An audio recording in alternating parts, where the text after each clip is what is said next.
will be the definite front runner, but I still think it's a pretty close between Biden and Warren. Although it's amazing the strides she's made in the past few weeks and months that she's boosted up in the polls. I mean, I don't know if you look at Real Clear Politics as often as I do from my show, but not too long ago, by the average, she was ahead by a few points, but she's gone back down a little bit. But Biden is still polling the front runner, but it does seem that people are taking her more serious as a front-running candidate. Yes, I remember you mentioning she popped up ahead of Biden for a few, I think it was a day or two maybe. It's very clear that many of the other candidates on that stage thought she was the clear front runner. Biden basically faded sometimes. You forgot he was up there, in my opinion. Yeah, it's how that translates into the future as far as whether her rise will continue or not. I mean, it's up for question, but it seems to me that her trajectory hasn't plateaued. I mean, Biden didn't do anything in the debate last week to reverse this trend. He seemed to just, like you say, kind of fade into the background, and the focus seemed to be on Warren and the other candidates, and it just seemed to continue this trend. It's interesting to see how no one, and it's good that no one brought this up, but I was actually really expecting to see some sort of attack or talk on Bernie's health and age come up in this next debate, but no one even mentioned it. No one talked about it, which is good. Well, I believe I believe there was a question about it, wasn't there?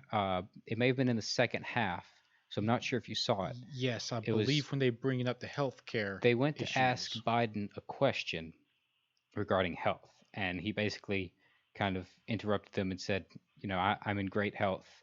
I'm doing these rallies. I'm fine. And the other candidates refused to comment on it. They just, you know, kind of moved on. I was somewhat surprised at that. It seems like that would be something that some of the younger candidates would have mentioned, because I know, who is it? Cory Booker and Buttigieg have both kind of made alludes to the new generation, you know, passing the torch, you know, that type of sentiment, but they didn't touch on this. I guess they figured it wasn't worth the political risk, seeing as how he doesn't seem to be really a threat anyway. It's Elizabeth Warren has the steam right now. Yeah, and I know this is a little bit off the debate, but you two have heard about AOC's endorsement of Bernie. Do you think that's going to affect his position at all? I saw that. I don't think it changes anything. I feel like any kind of AOC follower was already a strong, or at least very strong potential Sanders supporter. I don't feel like this really shifted anything.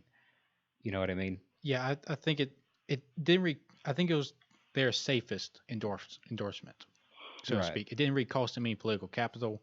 It still showed their progressive colors, and you know, they're able to move on to other things. Right.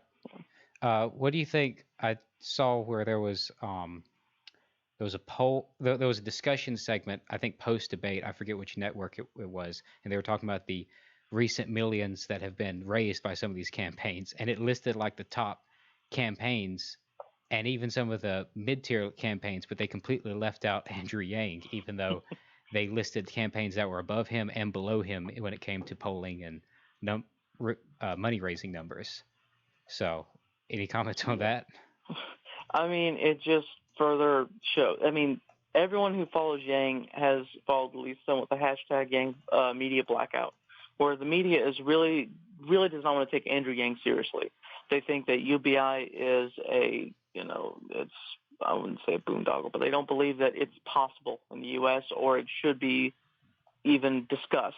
So his campaign has been either underestimated and or ignored, and that's really been something that I've noticed over the. I'm glad this debate we've actually gotten to his issues, so I feel like they're maybe taking him somewhat seriously, especially since he's jumped in fundraising.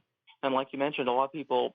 I've seen one or two graphics of them not including him in polling or fundraising, even though he has made the biggest jump in fundraising out of any one of the candidates. Now, that's percentage-wise, not amount-wise. Amount-wise, he's doing close to his polling, fifth or sixth place, where he is at 10 million, while the bigger candidates are in the 20s and upper 10s. But he's at 10 million. But compared to Q3, Q2, where he was at, it's a 200% increase. So he's gaining a lot of support in polls and in fundraising. But people really don't want to take him seriously because UBI and automation are big subjects I don't think people are ready to really sit down and talk about. I mean, they gave it a few minutes, and I'm really glad that we at least got talking about what is UBI and what is his proposal and what about automation. But I feel like if you guys watched it, at that point it was really simplified and or ignored by some candidates, especially Warren. I believe Warren made the comment that she didn't believe that automation was as big a deal as Andrew was making it out to be. Mm-hmm. Yeah, and that could have been an interesting thread that they follow up on, but unfortunately they moved on in the debate, which kind of brings up a argument a guy wrote online, which I read, which seems fairly compelling. He said one of the reasons that they're reluctant to cover Yang or ask him questions in the debate is that he's not quite as predictable when it comes to how he'll answer a question. In other words, he's not his approach, although progressive, is not the same approach as a lot of his fellow candidates. And so the networks, when they're developing the questions and the format, it's not a long form William F. Buckley type interview. They're wanting a quick question, a quick answer, and it's hard to have a substantial thread following debate. And so they're reluctant to ask him a question because they're not really sure how he'll answer. So it's hard to figure out how that will fit into the overall flow of the debate. And they don't want to risk having a potentially unpredictable or different type debate discussion or policy discussion, I guess because they're just not interested in going down that route. They're more in favor of the cookie cutter, soundbite approach. That's interesting. I've never heard that perspective. It is, I think, true. I do think so. There's definitely a kernel of truth in that because they are there to really. It's not much of a debate. It's more advertising for these candidates to show, what they're running on, who they are, their personality. It's not really a true debate in a way. There are some issues discussed, like is a wealth tax a good idea? But at the end of the day, it's just, well, I believe it is and you don't. And exactly. I think the discussion that UBI you would need to have is more of not will it work. I mean, do you believe it'll work or will, it's more does the math add up, like truly, and actually talk numbers and figures, which Yang has always been big on. And I don't think any of the candidates really are ready, or the network really wants that kind of discussion. They more want, like you said, cookie cutter, easy to cut down and show to everyone. Right. I mean, when you have 12 people on the stage and you only have a certain amount of time, and each candidate only has a few seconds, it's not conducive to an in-depth discussion. While Andrew Yang's approach, his philosophy, his policies, in order to properly discuss them and weigh them against alternatives, it's something that has to be discussed in a long-form type debate. The popular ones he's been on, I think he's been on Joe Rogan. Yes, he has. I believe he was on the Ben Shapiro show. The Sunday special. Yep. So these long-form one-on-one debates or interviews or discussions are really the only way to approach and make any headway in his philosophy and his policy decisions. And you can't do that in these 12-man, 2 or 3 hour debate. That's why quote-unquote debates. That's why I was surprised when they announced that they were going to do all 12 candidates in one night. After they'd had the previous debates had been 10 people up on stage. Mm-hmm. The first debate had been 2 nights of that. I was surprised they decided to continue that, even though people had, complained about it was just a food fight and couldn't get anything said. And the GOP primary of 2016 and 2015 were very similar. It was a lot of just people talking over each other. Mm-hmm. You didn't really get time to delve into those issues. Right. So I was And so some would argue that's like what helped the Trump phenomenon, correct. is that since you didn't have to do long discussions, the more flamboyant type Correct. candidates had an advantage. Right. Uh, oh man, don't tell me I lost my train of thought. What was it? Oh, so I've seen some reports that Julian Castro's campaign may be over in a few days, and I guess we can segue that discussion with him going out possibly more. I wasn't there some discussion about Booker's financial situation, his campaign? About a month ago, Booker came out and said, my campaign needs, I think it was like $1.4 million by some such and such date. I think it was like 3 weeks. Or otherwise, we can't continue feasibly.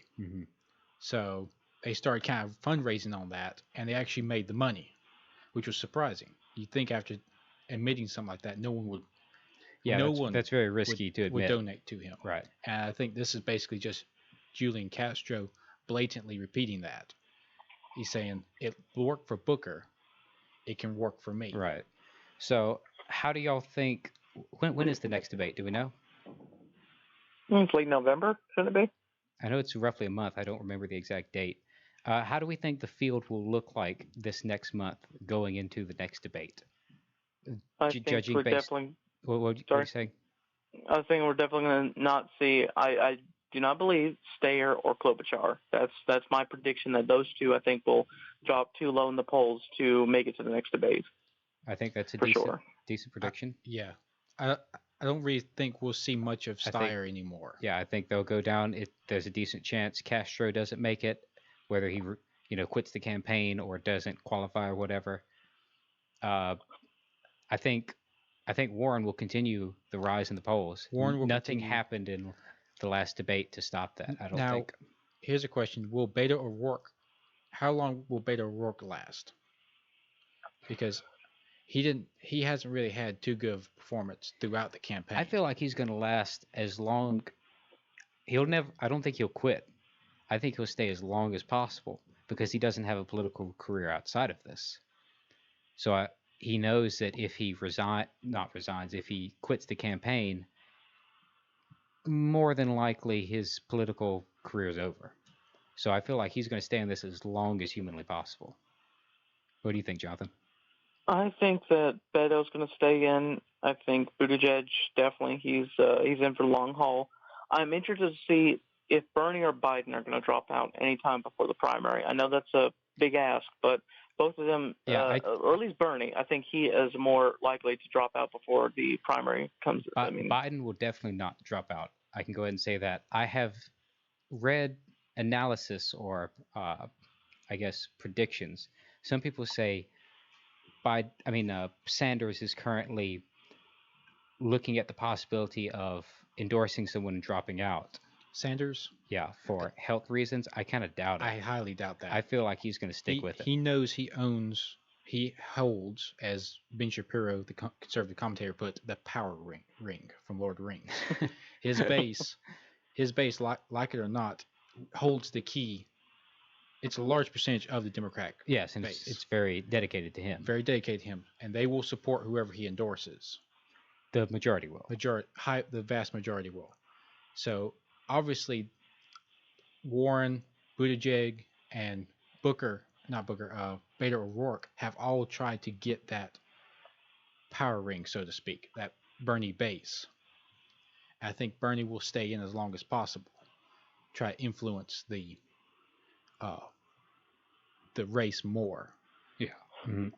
I also like to bring up the elephant in the room a little bit. Is that what do we think about Tulsi Gabbard in the next debate, also in the election in general? That's interesting. I'm sure you've heard of the thing that happened recently regarding Tulsi Gabbard and Hillary Clinton. Yes, that's what the elephant in the room is. Yes. For those unfamiliar, let's see. I've got the article pulled up here. Tulsi Gabbard, as we know, is the congresswoman from Hawaii who's currently running for the Democratic nomination. Quick side note, she recently had to suspend her campaign to participate in National Guard operations, a training exercise. Really? Yes, I didn't know that. She's an active member of the Hawaii National Guard. I was not aware of that. Huh. But yeah, she was. Hillary Clinton called her the favorite of the Russians. Said the Russians have quote got their eye on somebody who's currently in the Democratic primary and are grooming her to be the third party candidate. Tulsi Gabbard did not respond. Was outraged at this, obviously. Rightly so. Yeah, saying thank you, Hillary Clinton. This is a direct quote from Tulsi Gabbard. Thank you, Hillary Clinton. You, the queen of warmongers, embodiment of corruption, and personification of the rot that has sickened the Democratic Party for so long, have finally come out from behind the curtain. Strong words, definitely. I believe Beto O'Rourke came out and said Beto O'Rourke came out and defended her. Yang came out and defended her. Yang, Buttigieg. There was one other, I believe. I believe that's right, but I cannot remember for the life of me. Yeah. Regardless, I felt like she had a decent showing in the last debate. Whether that translates to a rise in the polls or funding, I don't know. Yeah, I'd agree with that. She's having issues in the past with, keeping support, keeping it running. I'm not sure. What do you think, Jonathan? I think she's going to stay in for a little bit longer. I don't know if she's going to make it to the primaries, but I definitely hope to see her rise in the polls and keep on in the debates because she's a voice that we don't see a lot in recent years when it comes to the Democratic Party of veterans. Veterans running for Congress or running for office. Veteran Democrats are rare. We haven't had, when's the last time we had a veteran Democrat president? I mean, Obama didn't serve in any branch of the military, and who? Yeah, I think it would be George H.W. Bush. Well, no, he's talking about Democratic. Democratic. Yeah. Would it be? Did LBJ serve? I know JFK did. I don't think so. I don't think LBJ served. Maybe Jimmy Carter. I don't. No, that's right. Carter served. I believe he was on a submarine, wasn't he? That may be correct. He served. I don't remember his position. I cannot remember for the life of me. I do not. But I think it would be Jimmy Carter. Yeah. But it's very rare to see a veteran, especially one as decorated as Tulsi, talk about. It's just been a while since we've had Democrats talk about veterans affairs and veteran issues. We've mostly seen them talk about poverty and the poor and those kind of subjects, but never really touching on veterans. That's more of a Republican field. Usually you think that's the conservatives talking about what we need to do for our veterans. And so it's a fresh voice in this most recent debates to talk about why should we go to war, why should we maybe not go to war, stop these wars that we keep getting into, and also how we need to take better care of our veterans. I think she's a good voice in this election cycle. I just don't know how long she's going to last. I doubt she'll get the nomination. I definitely think she will get VP, and that's just my humble opinion. I think that she'd be a good voice as VP. Speaking of VP, quick thing. We are running out of time here, but real quick opinion. The thing has just broken. Apparently, Andrew Yang says he'd be open to a vice president bid if Joe Biden were to win the nomination, saying, quote, "I'm definitely open to working with Joe. We've actually talked about it." Jonathan, you being a big Yang supporter, what's your hot take on that? I think that he will go until the primaries. I don't know. I don't think he's going to drop out. I think that maybe last minute that might happen. I'm still hoping, and this is if you poll the Yang gang, we're still pulling for a Yang Tulsi bid, where we think Yang's going to get get the nomination and pick Tulsi as his VP. I don't think he is going to go with Joe. I think Joe might pick somebody else, but it's interesting to hear that breaking that he would be okay with working with Joe. How would you feel about that? Let's say Joe Biden gets the nomination, picks Yang, and they wind up winning the 2020 election.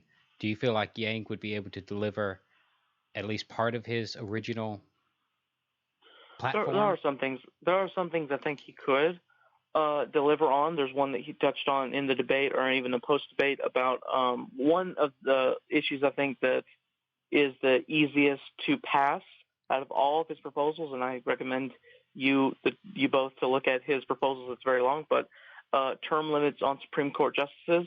I think that's the most agreeable thing that he is proposing. I think if he became VP, he could work hard on that I or feel maybe like something else. But I don't think UBI would be on the table anymore if if he he became were to be VP. VP, I'm sure there'd be like one aspect of his platform that Biden would agree to get through. Oh, for sure. And that sounds like something that Biden could go for. And then maybe, I mean, definitely Biden is looking at Yang as part of to kind of pull in that progressive left Yeah, right. angle, that wing, because Yang obviously encapsulates part of that. Right. And you have to understand the libertarian pull he has somewhat. I Very think that's small. Very small. very small. I understand, but very small, misguided libertarians. Yeah, this is that would be a topic for another day. Yes, That's quite broad-reaching. That may have to take up a whole show. But we are about out of time. Jonathan, any last-minute final comments on the debate or Democratic primary or whatever's on your mind? You have the floor. Go. No pressure. Thank you. I hope to see more talk in the media about Yang. I hope that people who are maybe curious will do the hashtag Google Andrew Yang just to see what he's about, because I feel like he's a overlooked candidate. And I also would recommend people look up Tulsi Gabbard and, well, every candidate. But, Yang's got my endorsement. All right. Well, Jonathan, we thank you for coming on, and we'll be sure to have you on in the future, hopefully before the next debate, but definitely for the next debate as well. All right. Thanks for having me. All right. We're going to go to a quick music break. We'll be playing probably 2 Pogo classics, Nicey Nice and Bite Size Candies. Both really, really good. We've played them before, but they're good. And then we'll be back with this week's Club Spotlight. Stay tuned.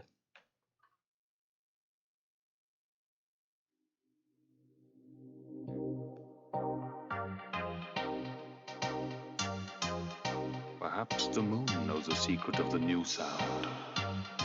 So bright and full on the surfaces. So bright and they walking on my face. So bright and Open your mind. full on the Let us begin our quest to find the new sound. Zuzu, I've got new. Nicey, nicey, Zuzu, I've got thrice. Look at the shine and everything we need. Zuzu, I've got new. Nicey, nicey, Zuzu. Okay, let's have fun. Nicey, nicey, Zuzu, I've got new. Zuzu, nicey, nicey, Zuzu, Zuzu, I've got new. Look at the shine and Nicey, nicey, Zuzu, I've got new. Zuzu, nicey, nicey, Zuzu, I've got new. look at the shine. So bright and bright, full on the surfaces. So bright and they walking on my face. So bright and bright, full on the surface, full on the surface. So bright and they walking on my face. Better bet them. Nicey, nicey, Zuzu, I've got new. Zuzu, nicey, nicey, Zuzu, Zuzu, I've got new. Look at the shine and Nicey, nicey, Zuzu, I've got new. Zuzu, nicey, nicey, Zuzu, I've got new. you must choose. Bimbo, bimbo. My name is Mr. Susan. You must choose, and now it is time for you to do the choosing. I am Mr. Bean. Zuzu, I've got new. You must choose. Zuzu, I've got thrice. Look at the shine. I am Mr. Bean. Zuzu, I've got new. You must choose. Zuzu, I've got thrice. Look at the shine. Trapped in cabinets. Can I get out? Will it get out? Cause he will. You like a tingle time, rinse, rinse again. Tingle time. Oh, you like a tingle time. They walking on my face. Everything we need here. You like a tingle time, rinse, rinse again. Tingle time. Oh, you like a tingle They time. walking on my face. I did a rhyme. Oh, Nicey, nicey, Zuzu, I've got new. Zuzu, nicey, nicey, Zuzu. You better. I've got thrice. look at the shine. Nicey, nicey, Zuzu, I've got new. Zuzu, nicey, nicey,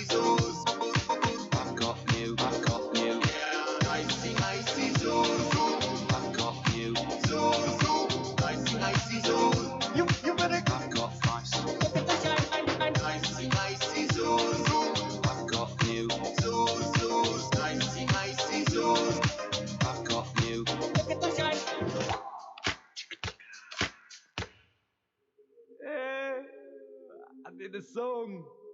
Jupiter, I did a song. You ain't got one. Yeah. Oh, I feel sick.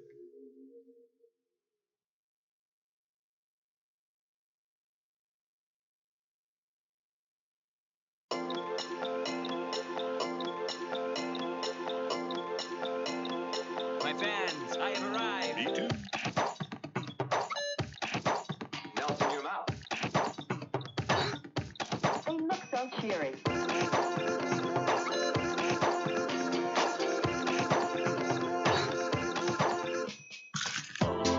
You're an M&M.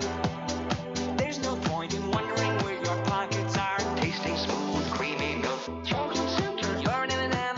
It's all right. There's no sense in wondering where your pockets are. Little chocolate melts in your mouth. Don't worry, they say hi. Solid milk chocolate M&Ms. I love being on TV when you're an M&M. Don't worry, it's all right. Solid milk chocolate M&Ms. Don't worry, get in the bowl. The milk chocolate melts in your mouth.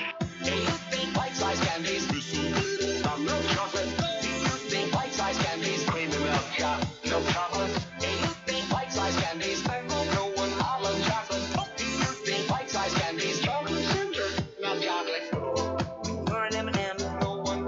There's no point in wondering where your pockets are. Only M&M's candies. You're an M&M. It's all right. There's no sense in wondering where your ear holes are. Milk chocolate melts in your mouth. So it's that kind of party. Dark chocolate, darker than they see. So it's that kind of party. When you're an M&M. 13 more hours. Oh no. Solid milk chocolate. Aye aye. 13 more hours. Oh no. Milk chocolate melts in your mouth. Do you think bite-sized candies? Milk chocolate. Rock the boat. Bite-sized candies. Creamy milk chocolate. Milk chocolate. Do you think bite-sized candies? M&M. Almond chocolate. Do you think bite-sized candies? When you're an M&M. Milk chocolate melts in your mouth. Must buy another. Milk chocolate melts in your mouth. Creamy milk chocolate. Milk chocolate. Milk chocolate melts in your mouth. Must buy another. Milk chocolate melts in your mouth. They say hi when you're an M&M. All the M&Ms you could want. With peanuts or plain. Might wonder. Might wonder. You're an M&M. You're an M&M. You're an M&M. You're an M&M. You're an M&M. You're an M&M. You're an M&M. You're an M&M. M&M. You're an M&M. You're an M&M. Milk chocolate. Bite-sized can chocolate center. Milk chocolate. Bite-sized can chocolate center. The M&M's can only hold you M's. The M&M's can bite-sized candies M's. The M&M's can only hold you M's. The M&M's can Inside. I'd say that's a wrap.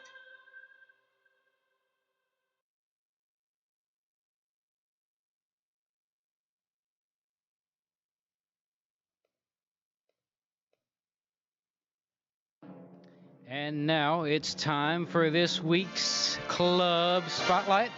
Do you want to learn new skills or trivia, explore new hobbies or locations, or maybe just meet like-minded people that also enjoy your favorite pastimes? Then Club Spotlight is for you. Each week, Say What You Will hosts a representative from a homegrown UGA club, and you'll learn all the ins and outs of the organization, including how to join if your curiosity is piqued. If not, no worries. Just tune in next week to see what else is available. No matter your interests, there's sure to be something for everyone. Who knows, you might just discover the missing piece in your college experience. And so, without further ado, let's welcome this week's star of Club Spotlight, Sailing Club, represented by its Communications and Alumni Relations, Allison Chenard, and Race Team Captain Amanda Heckler.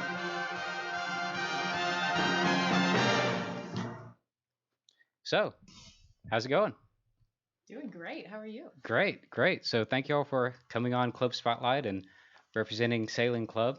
For those who are like not at all familiar that we have a sailing club here at UGA, what is it? Like just in a brief account, encapsulation. Yeah, so Sailing Club is, I mean, if we had a varsity sport for sailing, we would, but this is kind of the less commitment we have 2 practices a week, and you get to come learn how to sail if you don't know how already, and then eventually we hope to teach you how to race so you can compete across the southeast. We compete almost every weekend, but kind of depends on how committed you are to the club. If you want to compete or if you just want to come learn to sail, it's a really great skill to have throughout your life, and it's one of those life sports like golf or tennis that you can kind of do forever. So a lot of people enjoy getting out on the water and enjoying the Yeah. breeze. So it's like a great introduction to hopefully a lifetime of enjoyment. Definitely. Oh yeah, and one of our biggest marketing points when we're trying to get our name out there is that college sailing is the cheapest that you will ever get to sail in your life, because as soon as you leave college, the rates go exponentially higher. I mean, the classes can be hundreds of dollars, and we all Wow. know buying a boat is expensive in itself, and then you have to factor in a third of the boat's cost annually for maintenance, and it's just an absolute hassle to learn how to sail. So that's why it's not so accessible. So we really pride ourselves in making it as accessible as possible for broke college students. Yeah. So I saw where y'all were UGA's Club Sport of the Year for 2018-2019. So like, how'd that happen? Like, what brought it to that level? Like, Yeah, so we are one of I think just over 40 competitive club sports. So there are recreational sports at UGA, and then there's the competitive club sports, and those are the ones that travel. And your in-house sports are the like the intramural sports. So within that group of 40 competitive sports, we are managed by the UGA recreational sports department, but there's a competitive tier within that. And as you can imagine, monitoring 40 different club sports, like I can't even name 40 sports off the top of my head. yeah, I can't either. Probably like 20 maybe. So there's some really interesting clubs out there that people should check out. But managing 40 of those is really difficult, and so they have lots of hoops that we have to jump through and forms to fill out on a daily basis, it feels like. And they reward clubs for being compliant with those rules by awarding administrative compliance points. So those are ACP points, and that's just how they keep us all in line and make sure that everything's running smoothly, because it's very much in the hands of the students. And so we were kind of the most well-behaved club last year, which is hard to do with so many members. I mean, it really feels like a small business sometimes. Well, no, all the time. It feels like running a small business all the time. And so one component was being well-behaved and submitting all of our stuff on time, and then another component was how well we performed, awareness, sort of our social media outreach, and just kind of how we get our name out there, community service, and all of that wrapped up into one sums up the Club Sport of the Year award. Wow, that's impressive, beating out 39 other Oh yeah. sports like that. So is this club a new thing? Has it been around a long time? What's like the brief synopsis on that? So yeah, Amanda's looking at me right now because I'm the resident historian. I have one more semester here at UGA, and I've been on the team the longest, so I have all the historical facts for you. We have been around at UGA for over 40 years, which is really hard to believe, especially for the people who say, oh, I didn't know we had a sailing team at all, which is most of campus. But we didn't start really getting on the map until about 3 or 4 years ago. So when I came to school here, we had about 12 members, and we practiced at a little tiny lake right off of campus at Sandy Creek Nature Center. And we had just like 2 or 3 boats that were kind of scrounged together, and they absolutely did the best they could. And 4 years ago, we decided to take it up to the next level, and we purchased a membership at Lake Lanier Sailing Club, which is 55 minutes away from campus. So that's a 2-hour round trip every time we want to go sailing. But it is absolutely worth it because we get incredible facilities and a lake that's bigger than a puddle, and just a ton of support from the club. And it has allowed us to blossom. Our largest year of membership in the past 4 years was up to like 85 or 90 people throughout 2 or 3 different programs. So it wasn't all racers, but bringing our operations off campus surprisingly boosted our numbers and getting our participation up. So you answered my next question, which was, how many members do y'all have? But you did touch on the next one, which was, you mentioned there were 3, what's the word? Programs, yes. Yeah. Could you expand on that? Yeah, sure. Yeah, sure. So our programs have actually kind of been progressing since I came. I'm a junior this year, so this is my 3rd year or 5th semester on the team. And when I first came, there was a cruising program, and we've kind of been morphing that from this past semester in the spring to this fall semester to an offshore program, trying to switch it a little bit less from like let's just go cruising on a Sunday afternoon to let's try to compete in the bigger boats and let's see what we can do with it, push to learn a little bit more for the racing aspect, but also just for kind of the future of our sailors once they graduate, because we do race in dinghies, which are the smaller boats that you can kind of grow up sailing in, and that's kind of what you see most commonly in college. But when you can compete on the offshore level as well, you learn how to sail keel boats, which once you graduate college, if you're still trying to sail, that's for the most part the majority of what you'd be sailing, and you can do that kind of almost anywhere around the world once you know what you're doing, which is really cool. Great. So you touched on how often you all meet twice a week. What can you walk us through? Like, what does an average meeting look like for an average member showing up? Like a practice? Yeah. Yeah, okay, so we practice twice a week, Wednesdays and Thursdays this semester, and like Allison said, it's a 2-hour commute round trip. So how it would look, let's say you're trying to join the team and you want to show up to your first practice. So we actually carpool to the lake since it is an hour away, which makes it a lot easier because you don't have to drive, you don't need a car, and the club sports helps us pay for gas as well, which is super nice. It just makes it a lot more manageable, and we actually kind of enjoy the trip as well because you get to bond with the people in the car that you end up going with. So I feel like our team is a lot closer because we spend a lot of time in cars talking.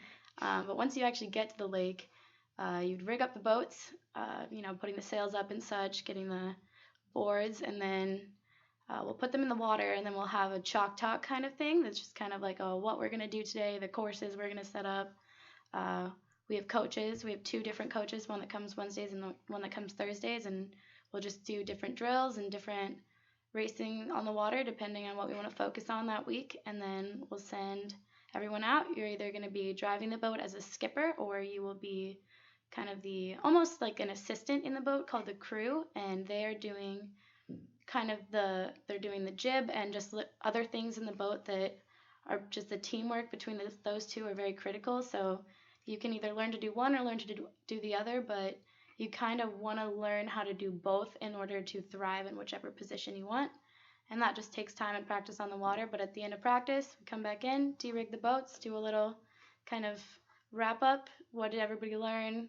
Trying to keep it all together because we do have so many people on the team these days that we want them to be able to keep the information and just grow from it every single time, just to see the progression so quick. And it's cool because we are college kids, and I know a lot of us on the team coach in the summers with little kids, and it's amazing how much information college kids can get in just one practice that takes 10-year-olds like a month. No kidding. So that's generous. It takes them like 3 years. It takes them a couple of years actually. But yeah, so it's fun, and then we just carpool back. Sometimes we get dinner, and yeah, that's a normal practice anyway. So I know some clubs, when you sign up, you have like a minimum responsibility you have to meet. Some clubs, it's kind of like a scale. You get out what you put into it. What is sailing like? So we're kind of on that scale as well. We don't we'll use the term required, but if you are failing your classes, you can't sail as a college sailor. And so we obviously put classes above all else. And so if people have massive tests coming up that week or a paper to write, they do their best to budget and prioritize what needs to get done so that they can go to practice. But sometimes those weeks just happen, and we completely understand that. So we go about it with the mindset of, you're going to get out of it what you put into it, is exactly what you said. So if you have a goal of just learning some basic skills and you come every once in a while, then that's probably all you're going to get. But if you have the desire to race on the race team and travel as quickly as possible, you're probably going to want to attend 2 practices a week, or just come as much as you possibly can. And it's worked out really well that way. We really don't have to threaten people and say, you must come to practice twice a week. Yeah, it's been a really good system so far. So for anyone who's listening and their curiosity is piqued, how can they join? Or what's the process? So our recruiting process happens twice a year at the beginning of the fall semester and at the spring semester. And it happens, we take about a week to do it. So it consists of about 2 tabling sessions. So you can find us on campus at either Tate Center right outside, or at the Ramsey Gym. And that's just to get visibility. And then beyond that, we have an information session, and we invite everyone to a classroom on campus, and we give you the complete rundown of our program, and it takes about an hour because it has many layers. And then we invite everyone out who is interested to our sailing facilities at Lake Lanier Sailing Club, just for a day of getting on the water, getting to know the people that you'd be sailing with, and seeing what it's all about. Because for a lot of UGA students, there's a lot of landlocked childhoods, and so getting them that exposure to try before you buy is the idea. And then after that, we have the deadline for dues to reserve your spot, and then we just get you rolling. We set you up on our communication platform, and you just hit the ground running. So all that's, I assume, is closed for this semester, but it'll reopen in the spring. Yes. Right. Okay. And what are the dues? Dues are 180. Yep. 180 for the year, though. So it's actually extremely for 2 semesters. Extremely affordable. Yes. Okay. And some people, like, we do have a couple people on the team who do like red coats, for example. That's obviously taking up a lot of their time in the fall, and so we do have the option, if you are like completely unavailable in the fall, to do just the spring semester as well, for people that do things like that completely prohibit them from sailing in the fall. And I assume that's like a reduced due it is, level? yes. Okay. Do you know what that is? I think it's 100. Okay. Yes. So it's 100 for just the spring and 180 for the both, which is just a crazy amount of money to me for sailing in general. Like Allison was saying, I don't know, it's a really cool sport, and you meet all kinds of really cool people in it, but to pay 180. Yeah, I can't see how you could do it cheaper than that. Yeah, I don't think it's possible. And it's like, it's crazy too if you like relate it to other like club sports, even here at UGA, that like have to do with water sports. Like I don't know, for everything that we get and everything that we do and the involvement that we have in the community that we have in our team, like 180 is just like the biggest deal in the world to me. Yeah. So for people who are interested, they'll obviously want to check y'all out in the spring. But until then, where can they find y'all online or keep up with the happenings down there? Yes, hello, communications person here. You can find us on Facebook and Instagram. Those are our 2 most active platforms. And we are updating those very regularly. And especially when our recruitment season is popping up, you will see plenty of advertisements on those sites. And then also want to give a little plug to our YouTube channel. If you are interested and want to get a little head start on your learning, we actually have a couple of instructional videos posted on YouTube, if you're not already tired of my voice. Because our commute is 2 hours round trip, we really want to soak up all of the time that we get at the lake at those facilities. So we take some of our learning online, and so that we can reach so many people. So check us out on YouTube if you want to learn some fundamentals before you get with us on the water. All right. And if you're like me and you're listening and all that went in one ear and out the other and you don't remember anything, Wood will be posting the links and the hashtags, and he's our in-house IT guru. He'll be Correct. putting all of that in the description of the live stream on YouTube so that you can access those if you don't remember that off the top of your head. I think that's about covered all the major points. Do y'all have any final words you'd like to say to anyone who's on the fence, kind of thinking about it, but they're not sure? Get off the fence. Also, my favorite thing to tell people that walk by when we table is, and it's something that's kind of shocked me because I'm not from Georgia, I'm from DC, and so I've been raised on the water, but it's amazing how many people walk by and are like, I'm scared of water, or like, I've never learned how to swim, and my favorite response is, we have a team set of life jackets. So even if you've never spent a lot of time on the water, if the beach is the closest thing you've had, and you're just not even sure if you'd be comfortable, I'd say check out the videos that Allison just mentioned. If they look cool and are intriguing to you, then come to our open house, come to our info meeting, because you really do get to come try it for free. And if you hate it, then we will not judge you. We can depart as good friends. But yeah, I would say definitely try it, because you never know until you try it, and there is nothing like an afternoon on Lake Lanier after classes. There's really not. Yeah, we get some gorgeous sunsets every week, and all I can think about is how sorry I feel for everyone who doesn't get to see sunsets on the lake twice a week. People who are still studying. It's a real treat. I mean, and the places you get to see. I mean, Amanda and I just went to Annapolis, Maryland to sail at the Naval Academy last weekend. This past weekend, yeah. Yeah, we got back at 4 a.m. this morning. Oh my gosh, Yep.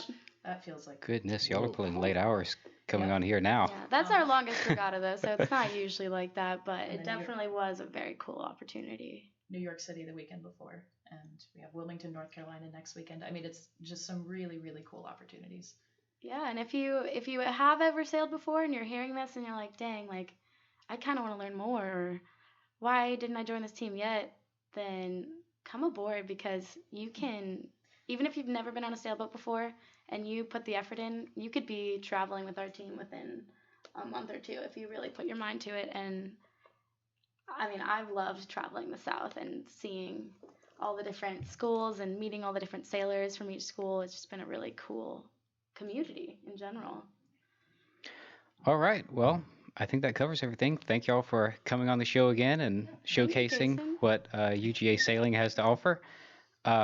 Now we'll take a short Cajun interlude and close out the show with our regular Nicolas Cage movie of the week. Stay tuned for that.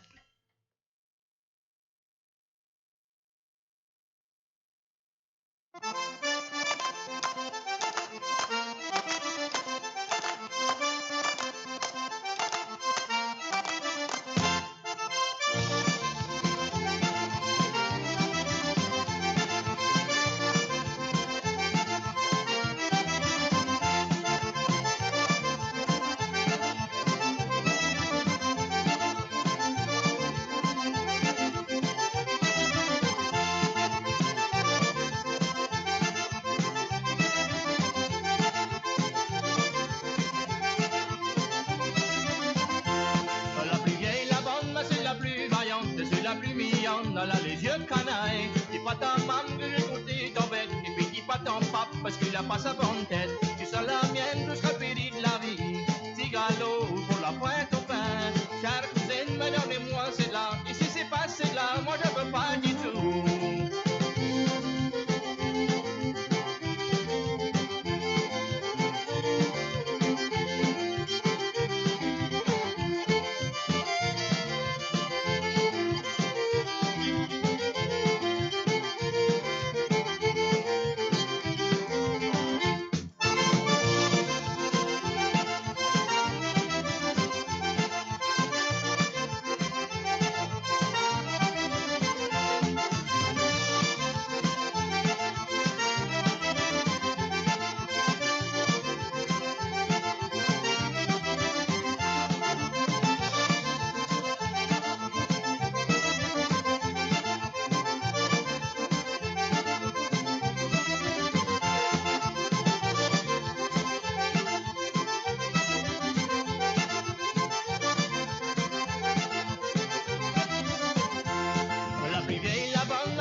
pluie mignonne, elle a les yeux canailles. Dis pas ta maman du côté de ton bec, et puis dis pas ton pap parce qu'il a pas sa bonne tête. Tu sens la mienne jusqu'à périr de la vie.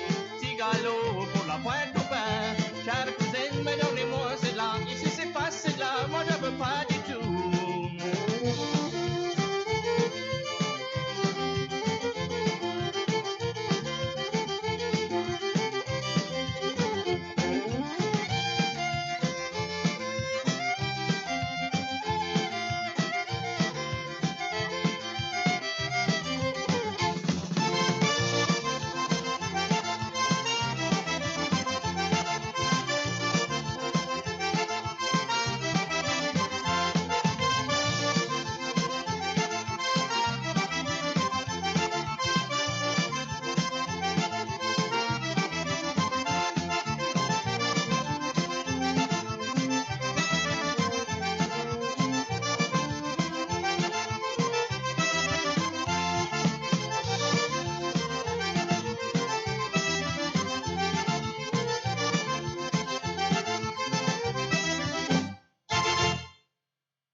.5 FM is WUOG Athens.